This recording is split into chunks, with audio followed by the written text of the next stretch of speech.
¿Y la pretendida evolución del hombre? La idea de una evolución gradual del hombre a partir de criaturas como los monos australopitecos no tiene ningún fundamento y tiene que ser rechazada absolutamente. El hombre no es el eslabón más reciente de la larga cadena de la evolución. El hombre representa un tipo de criatura que ha existido sin ningún cambio sustancial desde su primera aparición. La justificación de mi afirmación se encuentra explicada claramente en mis libros. Entonces, ¿cuál es su conclusión, profesor? Simplemente esta. Sería posible hacer mucho más progresos en biología y en otras disciplinas si se hiciera un esfuerzo por abandonar el callejón sin salida del mito evolucionista para volver a los métodos fecundos de la morfología de Aristóteles, de Linneo, de Cuvier, etc. Linneano, Cuvieriano, etc.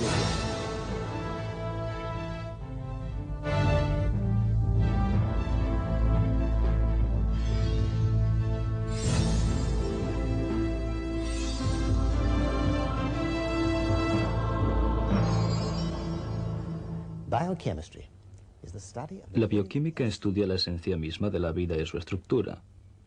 Penetra en el interior de la materia, en el núcleo de la célula viviente. Actualmente no hay nadie tan cualificado como el científico bioquímico para enseñarnos si una forma de organismo vivo podría transformarse en otra forma de vida.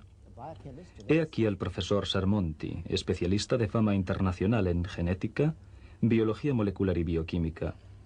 Preguntémosle qué piensa de la evolución. Profesor, a la luz de la biología molecular moderna, ¿cómo concibe usted la teoría de la evolución?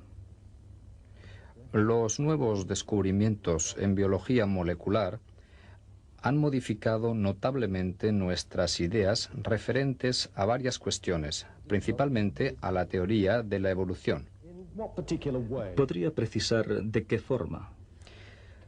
Los resultados obtenidos en biología molecular y en genética han demostrado que lo que pretende el evolucionismo, es decir, que las mutaciones encuentran su fundamento en la selección natural, es simplemente falsa.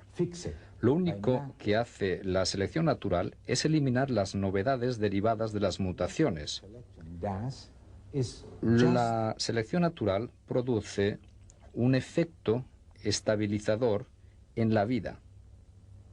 Natural selection has a stabilizing effect on life. No obstante, los fósiles muestran que los animales y las plantas eran diferentes en tiempos pasados, por lo tanto han tenido que cambiar. No es verdad. Es un error creer que si en otros tiempos los seres vivos eran diferentes a los de hoy, estos últimos serían una derivación de los que han desaparecido.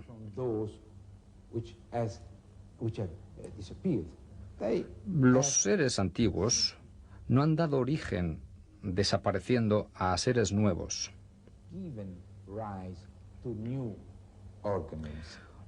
Todos los especialistas en biología están de acuerdo en este punto. Nadie sostiene que los mamíferos se derivan de los dinosaurios. Además, esto es imposible. Es una concepción totalmente falsa. El hecho de observar la existencia en el pasado de seres vivos diferentes no significa de ninguna forma que nosotros descendamos de ellos. La teoría de la evolución pretende que ciertos organismos todavía más primitivos que las bacterias hayan evolucionado durante un lapso de tiempo considerable hasta llegar al hombre.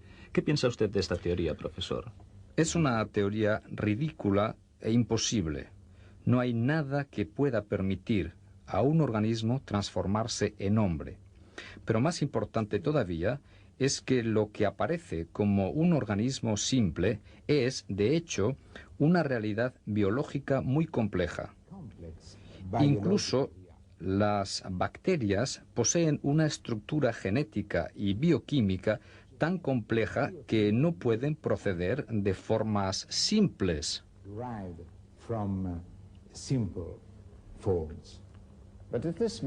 ¿Significa esto que todo lo que es viviente Ha sido complejo siempre desde sus orígenes.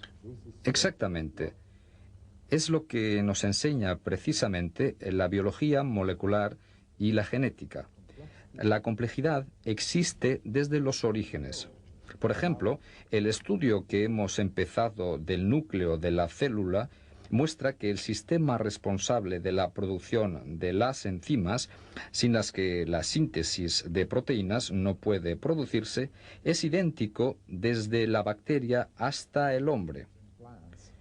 De la misma manera que los mismos tipos principales de criaturas y de plantas existen hoy y antiguamente. Así, está claro que el mismo mecanismo complejo de la vida ha existido desde el inicio. Esta es la mejor prueba para el especialista en genética. Una última pregunta, profesor. ¿Cuándo hizo su aparición el hombre? El hombre, no hay ninguna prueba de que el hombre proceda de otro animal anterior. Lo que podemos decir, observando los cromosomas o el ADN del hombre y comparándolos a los de otras especies, es que el hombre es un ser original. No procede de ninguna otra especie. La genética rechaza totalmente la idea de que el hombre sería una criatura reciente, procedente de una forma anterior diferente. Cannot be supported by genetic data at all.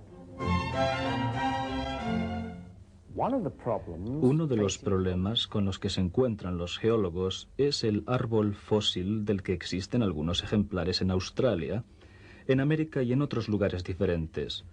Se puede comprobar que algunos atraviesan verticalmente varios espesores de hulla. He aquí uno, por ejemplo, que se encuentra en una mina de carbón de Birmingham, en América del Norte. Pueden llegar incluso a medir 12 metros de altura y atravesar varios bancos de rocas. Este esquema da una idea de tales casos.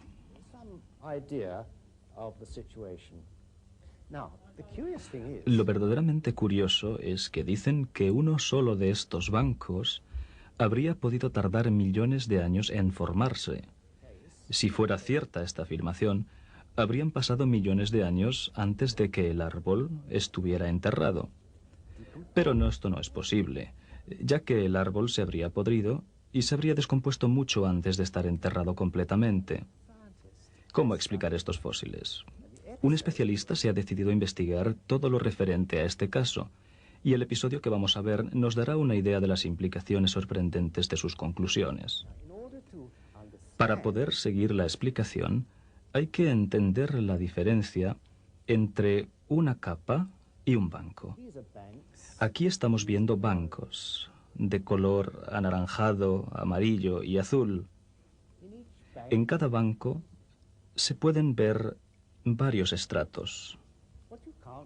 No obstante, lo que no podemos ver son las capas de sedimentos. Y no pueden verse porque cuando llega cada capa de sedimentos, ésta se divide en bancos, como los que estamos viendo. Si pudiéramos ver las capas, se parecerían más o menos a esto. Al final del documental, llegaremos a entender por qué es esencial diferenciar los bancos de las capas. No solamente tendremos la solución al problema del árbol fósil, sino que esto nos explicará también por qué la teoría de la evolución carece de rigor científico.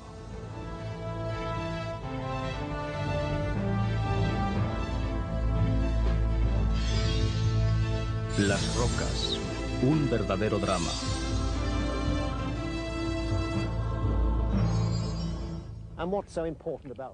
¿Cuál es la verdadera importancia de estas rocas? No es un tipo cualquiera de rocas. Están compuestas principalmente por pequeñas partículas de sedimentos. Por eso se les llama rocas sedimentarias. De hecho, estas rocas recubren las 3/4 partes de la superficie terrestre. Pero lo más curioso es que todas ellas se han formado bajo las aguas. Cuando bajó el nivel del agua, Los sedimentos estuvieron expuestos al aire libre, se secaron y se convirtieron en rocas. Fijémonos en este acantilado.